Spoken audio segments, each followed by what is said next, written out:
हरिद्वार वह स्थान है जो संसार में दूसरे स्थान पर बसा था, अर्थात पृथ्वी पर सर्वप्रथम काशी मुक्ति क्षेत्र अर्थात आनंदवन की रचना हुई थी, जिसे भगवान सदाशिव ने अपने शिवलोक में त्रिशूल से रचकर धरती पर स्थापित किया, जो मुक्ति देने वाली काशी के नाम से त्रिलोक में विख्यात है।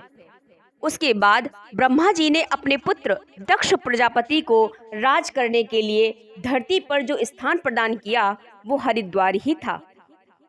यहीं पर राजा दक्ष ने अपनी नगरी बसाई थी और यहीं पर वो राज करते थे।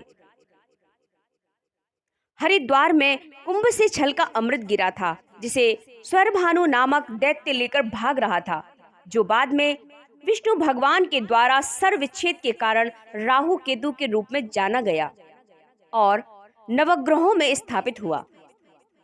अमृत छलक कर गिरने के कारण भी हरिद्वार की महिमा बढ़ी और ये कुंभ नगरी बना, जहां हर 12 वर्ष बाद कुंभ होने लगा। धरती पर सर्वप्रथम भगवान विष्णु के चरण जिस स्थान पर पड़े वो हरिद्वार ही था। बाद में हरिद्वार के मायापुरी क्षेत्र में ही भगवान विष्णु और माता महालक्ष्मी का विवाह संपन्न हुआ था। इन्हीं दोनों कारणों से ये स्थान भगवान विष्णु और माता लक्ष्मी को अत्यंत प्रिय हुआ और इसे भगवान हरि ने अपने नाम से संबोधित करके हरिद्वार बनाया। राजा दक्ष ने परमेश्वरी माता आदिशक्ति की तपस्या करके उनसे पुत्री रूप में अपने घर जन्म लेने का वर मांगा था, तो माँ उनके घर में पैदा हुई। राजा दक्ष की पुत्री सती के रूप में आदिशक्ति स्वरूपा भगवती माता सती का जन्म इसी हरिद्वार में हुआ।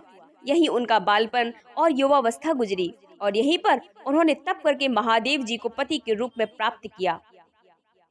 भगवान महादेव जी ब्रह्मा, विष्णु, इंद्र, सूर्य, चंद्र आदि देवों व लक्ष्मी, सरस्वती, इंद्राणी, गायत्री आदि देवियों और ऋषि मुनियों तथा अपने गणों सहित बारात लेकर यहाँ पर आए थे और माता सती से विवाह किया था। इस कारण से भी हरिद्वार की महानता बढ़ती है।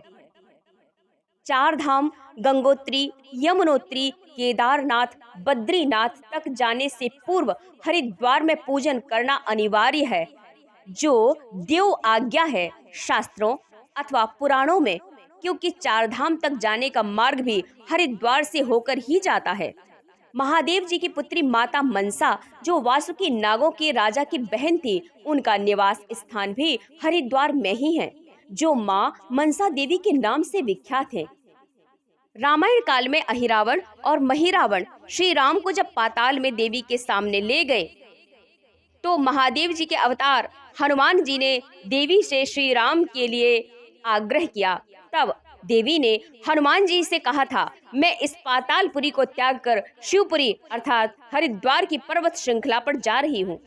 तुम इन दोनों असुरों का संहार करो और मुझे बड़ी प्रसन्नता होगी और पाताल में धर्म की स्थापना होगी।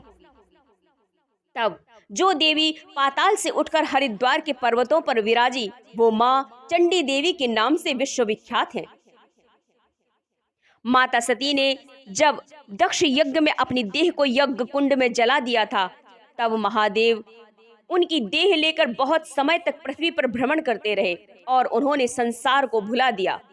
तब विष्णु जी ने अपने चक्र से सती माता के शरीर को 52 भागों में विच्छेद किया था, जिनमें से माता सती का हृदय हरिद्वार में गिरा और माया देवी के नाम से विख्यात हुआ। ये माया देवी हरिद्वार की निवासियों की कुल देवी बनी और हरिद्वार की महिमा और बढ़ गई। ऋषि मुनियों, अवतारों तथा देवी देवताओं की अति प्रिय स्थली होने के कारण इसे देवभूमि हरिद्वार कहते हैं। जिस पहाड़ की चोटी पर बैठकर महादेव ने दक्ष यज्ञ विध्वंस हेतु वीरभद्र, देवी महाकाली, भैरव, क्षेत्रपाल, नंदी, नवदुर्गा आदि सेना का नेतृत्व किया था, वो पहाड़ की चोटी भी हरिद्वार में है, जो नील पर्वत के नाम से जानी जाती है। हरिद्वार संसार का एकमात्र स्थान है जो महादेव, आदिशक्ति, भगवान विष्णु और माता लक्ष्मी इन चारों को अति प्रिय है। भीम ने जल भरकर जिस स्थान पर तप किया था वो भीम गोड़ा कहलाया, जो हरिद्वार में ही है। हरिद्वार की महिमा अनंत है, जो सतयुग से महाभारत काल तक की अनेक कथाओं और चमत्कारों से भरी है। देवभूमि की सदा जय हो। हर हर महादेव।